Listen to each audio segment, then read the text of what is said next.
오늘은 아산 온천도장 박경용 도생님을 전화로 연결해서 진리를 만난 사연 들어보겠습니다. 박경용 도생님. 네, 안녕하세요. 반갑습니다. 네, 반갑습니다. 네, 반갑습니다. 바쁘실 텐데 전화 인터뷰에 응해주셔서 고맙습니다. 도생님은 어릴 때부터 기독교와 불교를 신앙하셨다고 알고 있습니다. 예, 맞습니다. 예, 저는 초등학교 입학하기 전 어린 시절부터 성년이 되어서 개종을 하기 전까지 친구들을 따라서 교회를 다녔었는데요.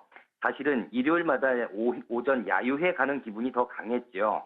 이제 하느님을 찾기보다는 친구들과 어울려 웃고 즐기는 일이 더 마냥 좋았기 때문인데요.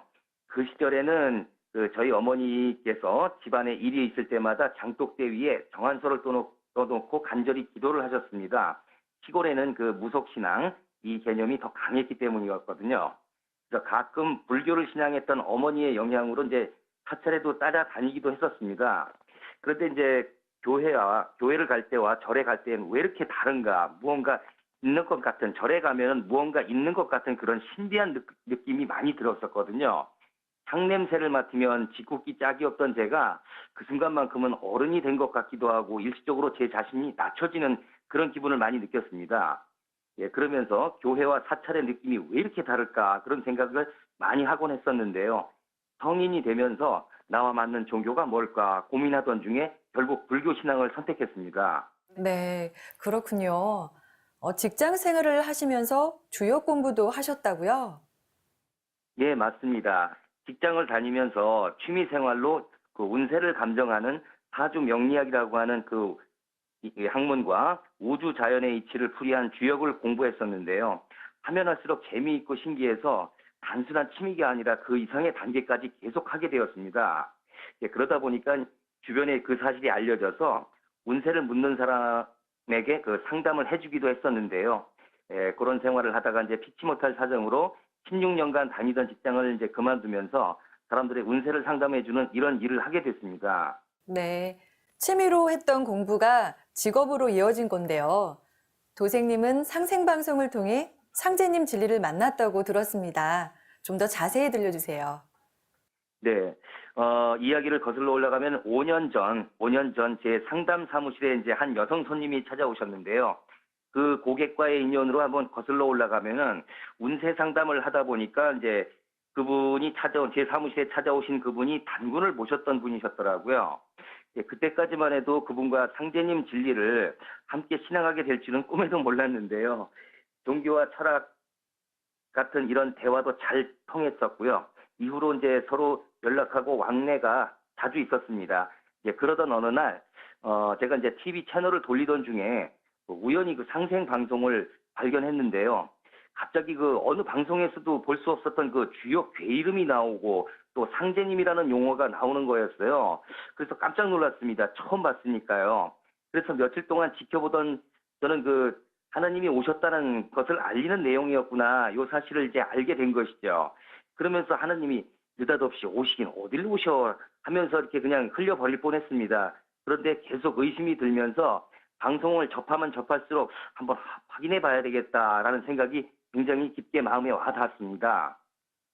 방송에서 상제님 진리를 접하면서 많은 생각을 하신 건데요. 고객이었던 전 도생님이 박 도생님보다 먼저 입도하셨다고요? 예, 맞습니다. 예, 저는 그래서 그 방송을 보고 곧바로 등산도 춘천 도장을 방문해서 그 수호사님과 상담을 했는데요.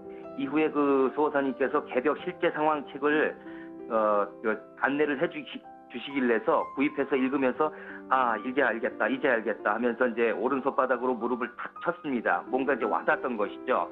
그래서 곧바로 그 전 도생님에게 연락해서 상생방송을 시청해 보라고 이제 알려줬는데요. 제 말을 들은 전 도생님은 방송을 시청하면서 저보다 이제 먼저 입도를 하게 됐습니다. 네, 그러면서 저보고 빨리 같이 입도하라고 이제 권유를 했었는데요. 아직까진 그래도 확신이 들지 않아서 차일피일 이제 미루기만 했었죠. 그러다 이제 어느 날 혹시 모르니까 한 번 더 확인해 보자라는 생각에 그 상생방송으로 전화를 해서 그 도전을 구입했습니다. 도전을 구입해서 3주 동안 읽으면서 이제 확신을 갖게 됐는데요. 이후 천안으로 이제 이사를 하면서 이제 몇몇 개인사가 겹치면서 시간이 좀 흘러버린 것이죠. 이렇게 돼서 조금 미뤄지게 된 것입니다. 네. 상제님과 태모님의 생명 말씀이 담긴 도전을 읽고 상제님 진리를 확신하게 되셨는데요. 어떤 말씀이 가장 인상 깊었는지 알고 싶네요. 네, 이사를 하고 나서 어느 날 또 이제 상생 방송을 보다가 공자, 석가, 예수는 내가 쓰기 위해 내려보냈느니라는 성구를 보게 되었는데요. 이 성구를 보고 그렇다면 기성종교가 모두 하나님의 말씀을 전하고 있는 경전인 셈이었구나라는 생각을 하게 되었습니다. 그런데도 지금 현재는 많은 사람들이 내 종교로 구별을 해놓고 상대방 종교 교리를 부정하면서 살아왔으니 결국에는 하느님 말씀을 부정하는 꼴이 되어버렸으니 지금까지 우리는 하나님의 말씀을 받아들이는 방법이 아주 잘못되어 왔다는 것도 인식하게 되었는데요. 결과적으로 이것이 바로 상제님의 참 진리를 만나지 못하게 해왔던 가장 큰 병 중에 하나라는 것을 알게 된 것이죠. 그 순간 직업을 통해서 저는 이것을 먼저 상제님 진리를 알게 하기 위해선 이것을 먼저 알려야겠다라는 생각이 들면서 입도를 결심하게 됐습니다. 네. 지금까지 박경영 도생님의 상제님 진리를 만난 사연을 들어봤는데요. 오늘 인터뷰는 여기서 마치도록 하겠습니다. 박 도생님 고맙습니다. 고맙습니다. 네, 감사합니다. 박 도생님의 사연에서 도전을 만나서 새 진리를 공부하는 것이 인간의 삶의 유일한 궁극 목적이다라고 하신 종도사님 말씀을 이해할 수 있었는데요. 박경영 도생님이 일심으로 신앙에 열매 맺는 태일행랑이 되시길 기원합니다.